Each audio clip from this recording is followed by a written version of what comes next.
আসসালামু আলাইকুম, কেমন আছেন সবাই? আশা করি তো সবাই ভালো আছেন আলহামদুলিল্লাহ। কিন্তু আমি ভালো নেই। আজ কদিন যাবত শরীরটা খুবই খারাপ। আজ কয়েকদিন যাবত অনেক জ্বর আসছে, এমনকি ঠান্ডাও লেগেছে প্রচুর। তো মুখের রুচিও তেমন একটা ভালো নেই। আম্মুকে বলেছিলাম যে নুডলস রান্না করতে, কারণ কিচ্ছু খেতে ভালো লাগছিল না। বলেছিলাম যে একটু ঝাল ঝাল করে নুডলস রান্না করার জন্য। সকালবেলা রুটি ভাজি এখন কি জন্য জানি খেতে ভালো লাগছিল না। তো বলেছিলাম, তো আম্মু নুডলস রান্না করেছে আর আমি সবাইকে একটু বেড়ে বেড়ে দিচ্ছিলাম। আর এমন কি আছে যে নুডলস খেতে পছন্দ করে না? আমি জানি সবাই পছন্দ করে, এমনকি আমার বাচ্চারাও খুব পছন্দ করে। ওদেরকে তো এখানে আমি দিচ্ছিলাম বেড়ে খাওয়ার জন্য, আর ওরা ওদিকে মোবাইল নিয়ে বসে পড়েছে। যখনই অবসর হয় তখনই মোবাইল নিয়ে বসে পড়ে। মোবাইলের এত নেশা হয়ে গেছে আমার ছেলেটার, কিভাবে যে ওকে আমি ঠিক করব আমি বুঝতেই পারছি না। এখন যে যুগটা চলছে আধুনিক যুগ, আধুনিক যুগে সবাই আমরা মোবাইলের আসক্ত হয়ে গেছি। ছেলেটাকে তো আমি চেষ্টা করি মোবাইল থেকে দূরে রাখার জন্য। যখনই দেখি যে মোবাইল হাতে নেয় ওকে খুব শাসন করি মোবাইল যেন হাতে না নেয়, আর চেষ্টা করি যে ওকে পড়াশোনার কোনো কাজ দিয়ে বসিয়ে রাখার জন্য, যাতে ও ব্যস্ত থাকে। এমনকি বাহিরেও পাঠিয়ে দিই খেলাধুলা করার জন্য। যাই হোক, সবাইকে নুডলস দেওয়ার পরেই তো আমিও একটু নিয়ে নিয়েছি খাওয়ার জন্য, আর এখন খেয়েও নিলাম। খুব ভালো লেগেছে। আর দুপুরবেলা খাওয়া দাওয়া সেরে তো বিকেলবেলা একটু বসেছিলাম বাহিরে। ছোট ভাইয়ের বউকে বলেছিলাম যে মাথায় একটু উকুন দেখার জন্য। আজ কদিন যাবত মাথাটা খুবই চুলকাচ্ছে। আর এদিকে আমার ছেলেটাকে আমি মোবাইল দিচ্ছি না দেখে খুব জ্বালাতন করছে, খুব কান্না করছে।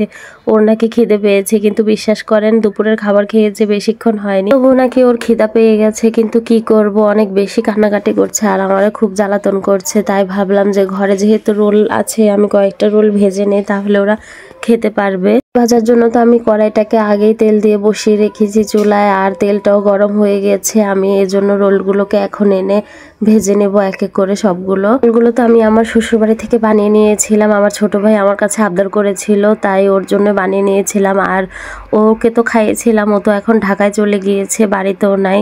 তো কয়েকটা রোল তো রয়ে গিয়েছে, তো ভাবলাম যে বাচ্চাদেরকে ভেজে দিই, তাও ওরা খেতে পারবে আর ওদের খিদাটাও মিটবে। আসলে একটা জিনিস দেখবেন যে নিজের হাতে বানানো জিনিস যদি সবাইকে খাওয়াতে পারি নিজের কাছেও খুব ভালো লাগে।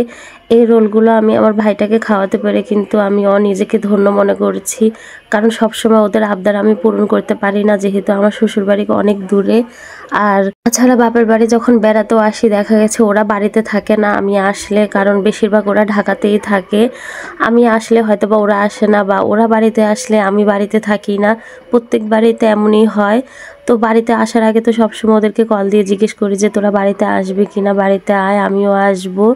আর সবাই মিলে একসাথে থাকলে তো অনেক ভালো লাগে। কিন্তু সবসময় দেখা গেছে যে আমরা সবাই একসাথে হতে পারি না। অনেক সময় দেখা গেছে আমি একাই এসে বেড়ানো লাগে, ওদের দেখাও হয় না আমার সাথে। আবার ওরাও যখন আসে তখন আমার সাথেও দেখা হয় না ওদের তেমন। কিন্তু কি করব, আসলে কিছুই করার নেই। তো যাই হোক, আমি রোলগুলো ভেজে নিয়েছি আর ওদেরকেও দিয়ে দিয়েছিলাম। সন্ধ্যার পর তো ওদেরকে একটু পড়তে বসিয়েছিলাম, যেহেতু ওদের পড়া আছে। আর বাহিরে বের হয়েছিলাম, দেখছিলাম যে আমার পাশের ঘরে চাচিরা বাহিরে রান্না করছে।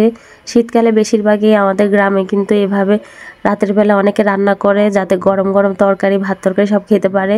তো এখানে দেখছিলাম যে সিম দিয়ে, লাউ শাক দিয়ে, আলু দিয়ে আমার চাচি ভাজি করছিল।